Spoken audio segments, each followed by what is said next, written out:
7월부터 본격적으로 시작된 일본 불매운동이 일본의 발행과는 다르게 전혀 식지 않고 있습니다.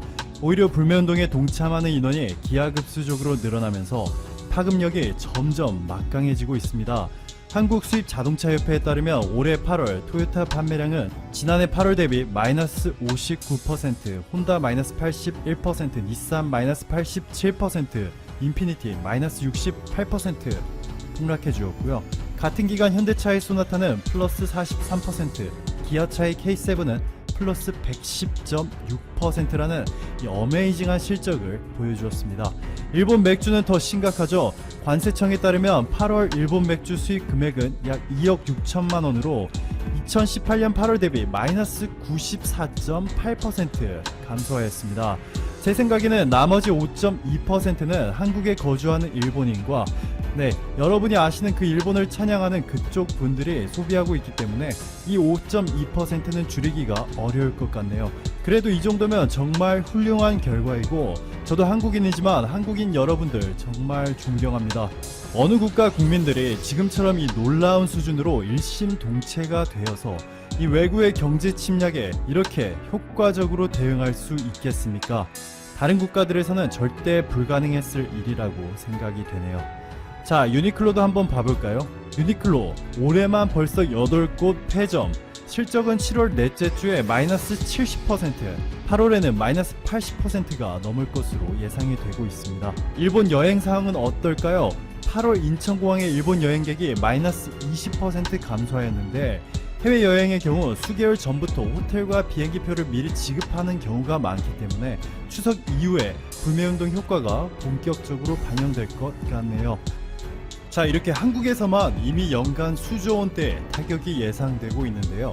아직도 유니클로의 전세계 매출액이 21조 원이 넘는다, 토요타 1년 매출액이 300조 원이 넘는다면서 한국에서 1, 2조 원 손해봐도 전혀 타격이 없다, 마치 일본의 극우 세력을 대변해주는 듯한 발언을 하시는 한국 분들이 아직도 유감스럽게도 아직도 계십니다. 이분들이 왜 이렇게 일본에 충성하게 되었는지에 대한 분석은 추후에 영상에서 다루기로 하고, 이번에는 현재 놀라운 속도로 전세계에 퍼지고 있는 일본의 불매운동에 대해서 알려드리려고 합니다. 최근 호주 시드니에 거주하는 41세 양재현씨가 빅W라는 백화점에 방문하였습니다. 그런데 이렇게 일본의 전범기가 그려진 티셔츠가 5,000원에 판매되고 있는 것을 보고 격분하여 바로 고객센터로 달려가서 이건 독일의 나치 전범기와 같은 것 이라면서 판매 중단을 요청하였고, 호주의 공정거래위원회는 물론 현지 유명 언론사인 시드니 모닝 헤럴드에까지 해당 이슈를 알리자 호주 백화점 빅W에서 이러한 답변을 받을 수가 있었습니다. 답변이 너무 통쾌해서 제가 풀로 번역해서 한번 읽어드릴게요. 안녕 제이, 시간 내서 연락해줘서 고마워. 이 티셔츠의 이미지는 전세계 도시들을 상징하는 티셔츠 중에서 하나일 뿐이지 고객들의 마음을 상하게 할 의도는 없었어. 그러나 우리는 이 티셔츠가 일부 고객들의 마음을 상하게 한 점을 이해하고 그 결과 우리는 호주에 있는 모든 매장들에서 이 티셔츠를 없앨 거야. 우리는 고객들의 피드백을 매우 심각하게 받아들이고 앞으로는 이 이미지가 어떠한 디자인에도 포함되지 않도록 명심할게. 고마워 빅W가. 너무 자랑스럽지 않나요? 용기 내서 이렇게 적극적으로 따져준 호주의 양재현님에게 힘찬 박수를 한 번씩 보내드리는 건 어떨까요? 호주 한 번씩 가보신 분들은 아시겠지만 빅W는 182개의 백화점을 가진 초대형 유통업체입니다.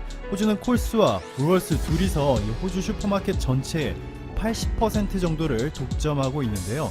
이 중에서 울월스의 핵심 자회사가 바로 빅W죠. 우리나라로 치면 이마트 정도가 되겠네요. 또 얼마 전 소니가 너무 강력한 상대를 잘못 건드렸죠. 바로 마블과 협상이 결렬되면서 더 이상 마블 시리즈에서 스파이더맨을 볼 수 없게 되자 전세계 마블 팬들이 격분한 사건인데요. 이번 사건으로 일부 팬들 사이에서는 향후 출시될 소니의 스파이더맨 영화 보이콧하는 것은 물론이고 소니의 핵심 매출원 중 하나인 플레이스테이션까지 보이콧하겠다고 나서고 있습니다. 이와 관련하여 자세한 내용은 제가 일주 전 업로드한 이 영상을 참고하시면 될 것 같습니다. 일본 불매운동을 하고 있는 것은 전 세계 시민들 뿐만이 아니죠. 한국을 포함한 글로벌 기업들도 일본 회사들과 거래를 끊기 시작하고 있습니다. 우선 다들 아시다시피 삼성이 일본으로부터 공급받았던 불화수소를 국산화를 본격 시작하였을 뿐만 아니라 중국의 DFD사로부터 불산 테스트도 완료한 상황이죠.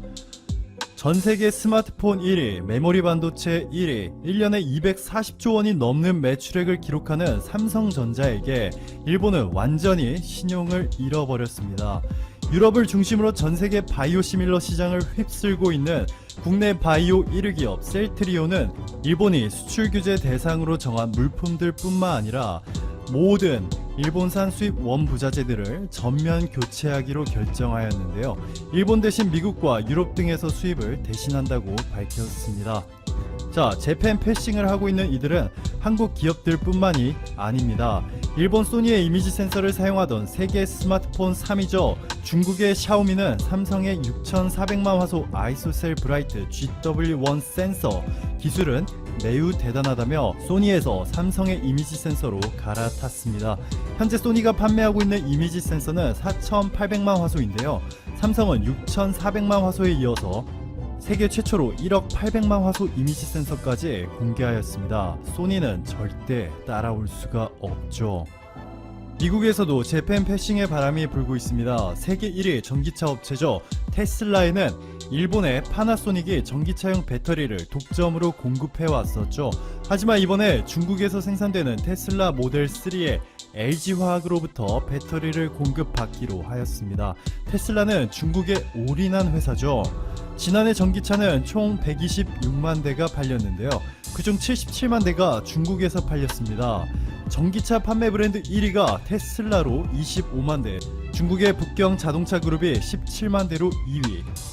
테슬라가 중국에 올인하는 것이 당연하겠죠. 테슬라가 올인한 국가에서 가장 중요한 모델인 모델 3에 LG화학이 배터리를 공급하기 시작한 것은 정말 대단한 것입니다. 이와 관련한 자세한 내용은 이 영상을 참고하시면 되겠습니다. 만약 중소기업들까지 모두 합산한다면 지금부터 5시간 27분 동안 이런 식으로 일본 제품들을 쓰지 않으려는 전세계 기업들을 나열할 수 있지만 우리 구독자님들 모두 바쁘시게 자신의 소중한 일들을 하고 계신 것을 알기 때문에 예를 드는 것은 여기까지만 할게요. 일본은 이번에 한국에 부당한 제재들을 가하고 망언을 퍼부으면서 승리하고 있다는 이 망상에 빠져 있는 것 같은데요. 제 채널의 한 구독자분께서 댓글에 말씀해 주셨듯이 이번에 일본은 국제사회에서 신뢰도가 바닥으로 떨어졌습니다. 갑자기 말도 안 되는 이유로 한 나라의 심장과 같은 산업을 초토화시키려고 영혼까지 팔아가면서 공격하고 있는데 어느 나라가 일본 기업과 사업을 하고 싶겠습니까? 일본의 국가 리스크가 대폭 확대된 것으로 전 세계 주요 펀드들이 향후 점진적으로 일본 기업들에 대한 투자를 줄여나갈 확률이 매우 높아졌습니다. 무엇보다도 기업 가치가 100조 원에 육박하는 일본 최대 규모의 투자회사죠. 소프트뱅크가 일본 전망을 매우 부정적으로 보고 있습니다. 이미 손정희 소프트뱅크 회장이 일본 경제에 대해서 얼마나 부정적인 발언들을 하였는지는 이전 영상들에서 언급하였기 때문에 생략하겠습니다. 소프트뱅크의 핵심 펀드가 바로 이 소프트뱅크 비전 펀드인데요. 전 세계적으로 미래 성장 동력이 높은 기업들에게 막대한 규모를 투자하고 있죠. 이 펀드는 사우디 국부 펀드가 지분 45%로 가장 많고 소프트뱅크가 28% 그리고 애플, 퀄컴 등도 함께 참여한 120조 원 규모에 달하는 펀드입니다. 자, 그런데 이 펀드가 어디에 투자했는지 보시면요. 우버, 엔비디아, 위워크, 바이트댄스, 디디추싱 등 대부분 미국과 중국 기업들입니다. 한국의 쿠팡에도 2조 원을 넘게 투자하였죠. 소프트뱅크 비전펀드는 전 세계 총 75개의 유니콘 기업들에 투자하였는데요. 이 중에서 일본 기업은 단 하나도, 자, 다시 한번 강조할게요. 단 하나의 일본 기업도 소프트뱅크 비전펀드에 없습니다. 소프트뱅크 비전펀드에 아무리 사우디 국부펀드가 가장 많이 투자하였다고 하더라도 소프트뱅크가 두 번째로 많이 투자하였고 나머지는 투자자일 뿐 소프트뱅크가 GP, 즉 펀드를 실제 운영하고 있습니다. 일본에 얼마나 투자할 회사가 없었으면 일본 투자회사가 일본 기업을 자신의 펀드 리스트에 단 하나도 넣지 않았겠습니까? 문재인 대통령은 1일 도널드 트럼프 미국 대통령과 정상 통화를 갖고 초청에 기꺼이 응할 것이며 방역과 경제 양면에서 한국이 할 수 있는 역할을 다하고자 한다고 말했습니다. 트럼프 대통령의 요청으로 이뤄진 전화통화에서 문 대통령은 올해 G7 정상회의 주최국으로서 한국을 초청해 주신 것을 환영하고 감사드린다.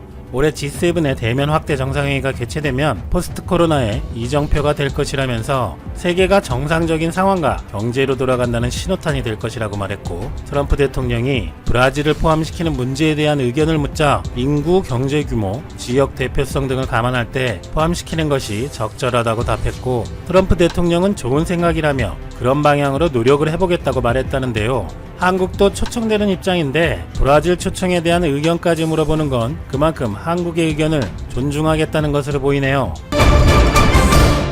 1996년 OECD 가입, 10년 전 G20 가입, 그리고 2020년 선진 G7 회의에 초청되고 G7에서 G11 또는 12로 개편 확대 시 참여하게 될 한국의 눈부신 발전이 착착 진행되고 있습니다. 한국인으로서 자부심을 가져도 될 사건이라고 생각됩니다.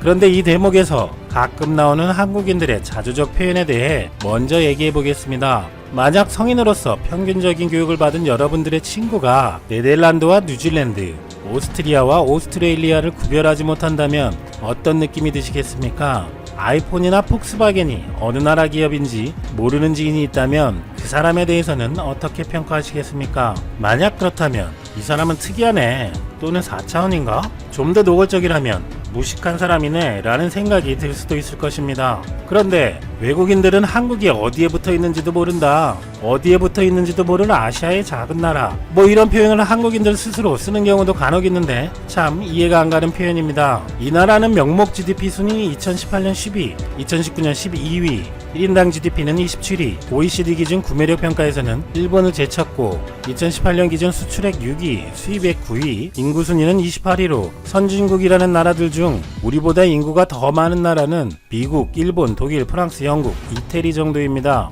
면적은 작아서 남한은 109위이지만 한반도 면적으로 칠 경우 세계 85위로 영국과 별 차이가 없고 이탈리아도 훨씬 크다고 볼 수는 없는 수준이네요. 신뢰성은 의문이지만 세계 군사력 순위도 6위다, 7위다 할 정도로 강한 나라입니다. 이 나라는 하계 동계올림픽도 개최를 했었으며 메달 순위도 거의 항상 10위 이내를 기록하고 있고 월드컵도 개최했었고 아시아에서는 가장 눈에 띄는 성적을 올립니다. 핸드폰, 전자제품, 가전제품 등에서 세계 점유율 1위의 기업들이 있고 자동차도 준수하게 만들어서 일반적인 세계의 소비자들에게 친숙한 글로벌 기업들도 꽤 있습니다. 국뽕이니 뭐니 하지만 방금 얘기한 경제, 수출 순위부터 군사, 스포츠, 글로벌 기업들의 현황은 더하고도 뺀 것도 없는 그냥 객관적 팩트입니다. 근래에는 한류라는 문화도 꽤 각광을 받기도 하는군요. 어쨌든 한국이라는 나라는 종합적으로 많은 분야에서 세계에서 상위권에서 최상위권의 나라이고 심지어 북쪽에 코리아라는 국호를 같이 쓰는 나라는 심심하면 국제뉴스 1면을 장식해서 한국도 수시로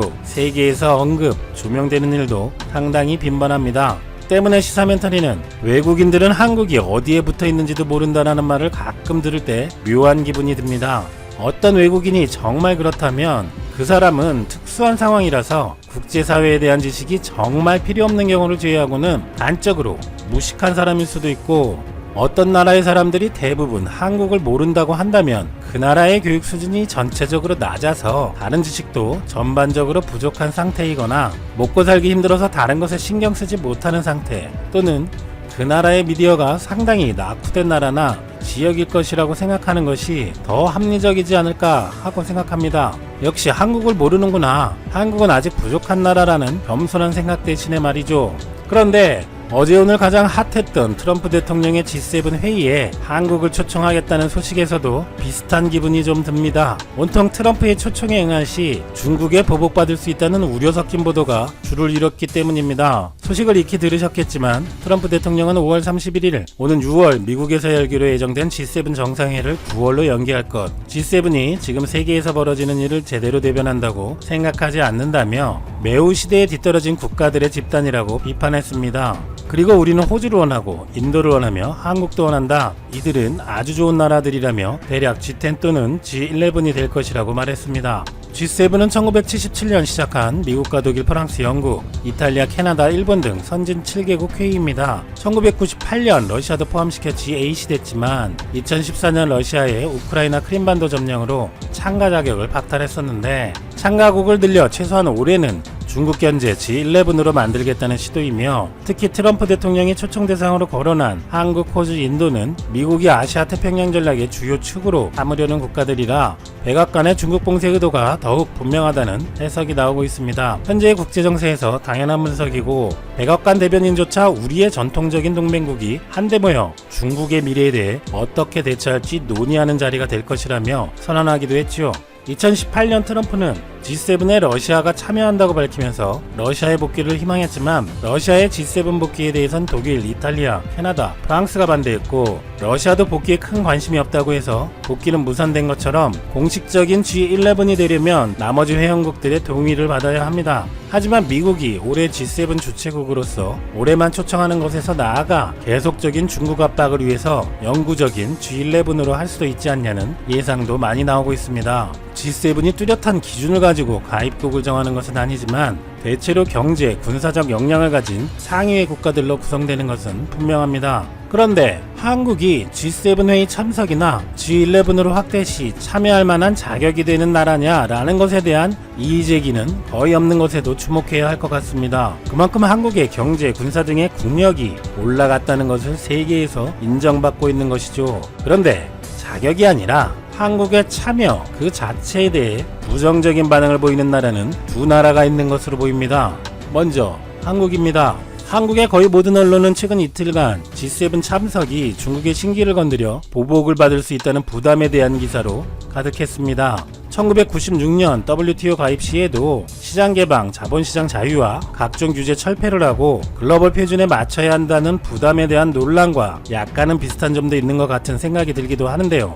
물론 장단점에 대한 분석은 당연한 과정일 것입니다만 우리의 국격도 G7 참가에 아무도 이의를 제기하지 않을 정도로 높아졌다는 것에 대한 자부심을 가진다면 우려되는 부분에 대한 것도 잘 대처하리라는 기대도 할 수 있지 않을까요? G7이나 G11에 참여해서 중국 제재에 동참하게 되는 경우 보복 같은 피해로 어려워질 수 있고 군사적으로는 미국, 경제적으로는 중국과 밀접한 관계에서 곤혹스러울 경우도 발생할 수 있다는 우려도 많습니다. 하지만 이런 우려는 참여하지 않는다고 해도 발생할 문제입니다. G7, G11에 참여하지 않는다고 한국을 영세 중립국으로 간주하지도 않을 것이기 때문에 국제외교에서 발언권과 영향력이 커지는 것이 차라리 피해를 받을 위험이 더 적을 수도 있다는 의견도 있습니다. 한국이 G7 구도에 포함되면 레벨이 달라집니다. 이 체제의 편입은 개도국 중심인 브릭스 국가에 터키, 아르헨티나, 인도네시아 등을 합친 G20에서 최선진국 속으로 뛰어든다는 의미도 있습니다. 다극화한 국제경제 시장에서